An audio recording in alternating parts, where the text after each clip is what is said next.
इस कायनात का सबसे ज़रूरी, ख़ास तौर पे दीन इस्लाम का सबसे ज़रूरी टॉपिक तौहीद अल्लाह अज़्ज़ व जल की। ये ऐसा टॉपिक है जिसके बारे में हमारी मेजॉरिटी उम्मत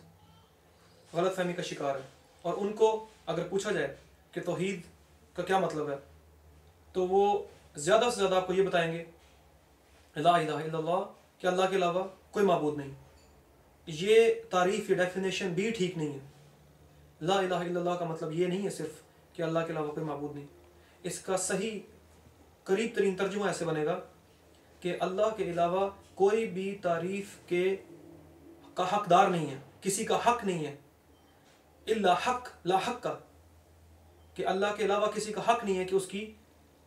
उसकी तारीफ़ की जाए या उसकी इबादत की जाए। और ये बदकिस्मती है हमारी मुस्लिम उम्मत की कि सिर्फ इस मेन टॉपिक और इस मेन कॉन्सेप्ट को ना समझने की वजह से इस उम्मत के अंदर जितने भी फ़िरके हैं वो आज हम देखते हैं, और इस दुनिया के अंदर जितने भी मज़ाहिब हैं और इस दुनिया के अंदर जितने भी मुख्तलिफ लोग हैं, मुख्तलिफ इस्लाम की सही टीचिंग के अलावा वो इस्लाम की तालीमात जो अल्लाह के रसूल सल्लल्लाहु अलैहि वसल्लम इस दुनिया में लेके आए, उसकी सिर्फ यही वजह है कि तौहीद की गलत अंडरस्टैंडिंग है। तो इंशाअल्लाह आज हम तौहीद के बारे में बात करेंगे कि तौहीद ला इलाहा इल्लल्लाह मुहम्मद रसूलुल्लाह का मतलब सही क्या है, और इसकी थोड़ी सी तशरीह देखेंगे। और हम ये देखेंगे कि तौहीद की कितनी इक़साम है कुरान और सुन्नत की रोशनी में इंशाअल्लाह। और उसके बाद हम बात करेंगे शिर्क के ऊपर, और फिर शिर्क की कितनी इक़साम है, और फिर वो शिर्क ख़ास तौर पे जो कि मुस्लिम उम्मत के अंदर दिन रात लोग मुसलमान शिर्क करते हैं और उनको पता ही नहीं है कि वो शिर्क कर रहे हैं। जिस तरह तौहीद की गलत अंडरस्टैंडिंग है, इस तरह शिर्क की गलत अंडरस्टैंडिंग है। मेजॉरिटी लोग इस दुनिया के अंदर, मुसलमान ख़ास तौर पे, ये समझते हैं कि शिर्क सिर्फ इस चीज़ का नाम है कि उनके सामने कोई बुत पड़ा हो और उसको सजदा करें, और उनको नहीं पता कि शिर्क की इतनी इक़साम है, छुपी और खुली, वाज़े, छोटी बड़ी, जो कि ज़िंदगी में आम मामूल में एक मुसलमान सुबह से लेकर शाम तक वो कई तरह शिर्क में मुब्तला होता है, सिर्फ इसलिए कि उसकी तौहीद की अंडरस्टैंडिंग और तौहीद का कॉन्सेप्ट पक्का नहीं है, और वो बार बार शिर्क का मुर्तकिब होता है, जिसकी वजह से हमारी उम्मत के अंदर डिवीजन्स हैं, हमारी उम्मत के अंदर फ़िरके हैं, और उम्मत तबाही की तरफ जा रही है। और हमें पता है कि अल्लाह अज़्ज़ व जल ने हमें क्या बताया है, और हमें पता है अल्लाह के रसूल ने हमें क्या दरस दिया है कि जब उम्मत में तफरका पैदा हो, जब आपको कोई प्रॉब्लम्स हो, जब उम्मत के अंदर ज़वाल आ जाए, तो उसका एक ही हल है कि कुरान और सुन्नत की तरफ वापस आओ। और हमें पता है अल्लाह और उसके रसूल ने हमें ये बताया है, अल्लाह के रसूल ने अपने आखिरी हज पे, हज्जतुल विदा, रसूलुल्लाह सल्लल्लाहु अलैहि वसल्लम ने हमें बताया कि मैं अपने पीछे दो चीज़ें छोड़ के जा रहा हूँ, अल्लाह का कुरान कलामुल्लाह, अल्लाह की किताब, और सुन्नत रसूलुल्लाह सल्लल्लाहु अलैहि वसल्लम। तो मेरे इन दो चीज़ों को जो मैं छोड़ के जा रहा हूँ, अपने दांतों में सख्ती से दबा लो और इनको छोड़ना मत। और हम देख सकते हैं कि जब उम्मत ने कुरान और सुन्नत को छोड़ा है, कुरान और सुन्नत का दामन छोड़ा है, उस वक्त उम्मत तबाह हुई है। उस वक्त बाहर से दुश्मन ने आके हमें तबाह किया है, और बाहर से दुश्मन ने क्या तबाह करना है, हम अंदर से इतना ज़्यादा टूट जाते हैं, हम अंदर से अपने अंदर इतनी ज़्यादा लड़ाइयाँ करते हैं, और अंदर से हम एक दूसरे को कुफर के फतवे लगा देते हैं, सिर्फ इसलिए कि हर इंसान की अपनी अपनी तौहीद की एक तारीफ़ है, अपनी अपनी अंडरस्टैंडिंग है, जो कि किसी ने तारीफ़ सीखी नहीं है, ना कुरान से ना हदीस से, सिर्फ और सिर्फ अपने माँ बाप से, जो कि जिस घर में पैदा हुआ है वो समझता है कि दीन उसी का नाम है। इसको अल्लाह अज़्ज़ व जल ने कुरान के अंदर मुख्तलिफ जगह पे इस तरह फरमाया है, बाद अऊज़ु बिल्लाहि मिनश शैतानिर रजीम, बिस्मिल्लाहिर रहमानिर रहीम, कुल्लु हिज़्बिन बिमा लदैहिम फरिहून, जिसका मफ़हूम ऐसे है कि अल्लाह अज़्ज़ व जल ने कुरान में कहा है कि हर गिरोह कहता है कि वही ठीक है, हर गिरोह ये समझता है कि वही ठीक है।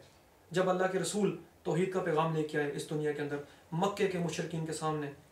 तो अल्लाह के रसूल ने जब उनके सामने क्लियर आयात, प्रूफ्स, अल्लाह की निशानियाँ रखी,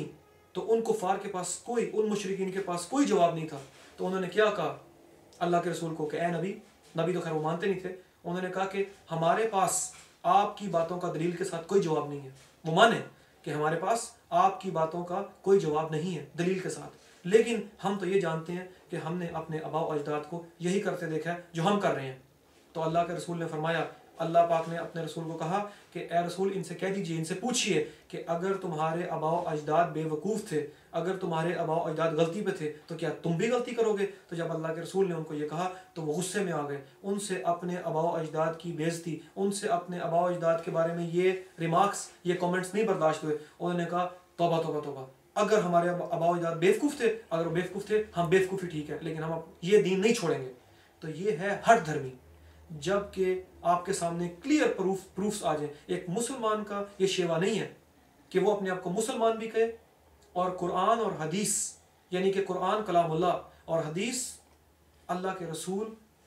की मुबारक बातें जो कि प्रूफ्स के साथ ऑथेंटिकली आपके सामने आ जाएं, उसके बावजूद अगर आप उनको ठुकराएं तो आपसे ज़्यादा बदनसीब और आपसे ज़्यादा बद दिमाग इंसान कोई नहीं हो सकता। और उसका सिर्फ एक नतीजा है कि आप दलाला, यानी कि आप मिसगाइडेंस, यानी कि आप सही रास्ते से अलग हो जाएंगे, जिसकी के मुसलमान उम्मत इस दुनिया के अंदर, जो कि मुसलमान नमाज पढ़ते हैं, अब बदकिस्मती से ये एक अलग टॉपिक है जिसके ऊपर अलग एक पूरी टॉक हो सकती है कि नमाज क्यों नहीं पढ़ते मुसलमान। तो आजकल वो मुसलमान जो अल्हम्दुलिल्लाह नमाज पढ़ते हैं, वो एटलीस्ट कम अज़ कम एक दिन में 17 दफ़ा इस बात की अल्लाह अज़्ज़ा वजल से दुआ मांगते हैं, बगैर समझते हुए कि अल्लाह पाक हमें सीधे रास्ते पे कायम रखना, अल्लाह अज़्ज़ा वजल हमें अल्लाह और उसके रसूल का जो रास्ता है उस पर कायम रखना। इहदिनस सिरातल मुस्तकीम सिरातल लज़ीना अनअमता अलैहिम, और आगे फिर ये कहते हैं गैरिल मग़दूबि अलैहिम वलद्दालिन, या अज़्ज़ा वजल अल्लाह पाक हमें गैरिल मग़दूबि वलद्दालून, मग़दूबे गैरिल मग़दूबि और दालिन, ज्यूज़ और क्रिश्चियंस, यहूदी और ईसाइयों के रास्ते पे मत डालना अल्लाह अज़्ज़ा वजल। लेकिन अब हमें इस बात का मतलब भी नहीं पता कि सिरात मुस्तकीम क्या है। सिरात मुस्तकीम है अल्लाह अज़्ज़ा वजल का कुरान, अल्लाह के रसूल का फरमान और सहाबा की इत्तबा, सहाबा की अंडरस्टैंडिंग। क्योंकि हम जानते हैं अल्लाह के रसूल की सही हदीस का मफहूम है कि बेस्ट उम्मत,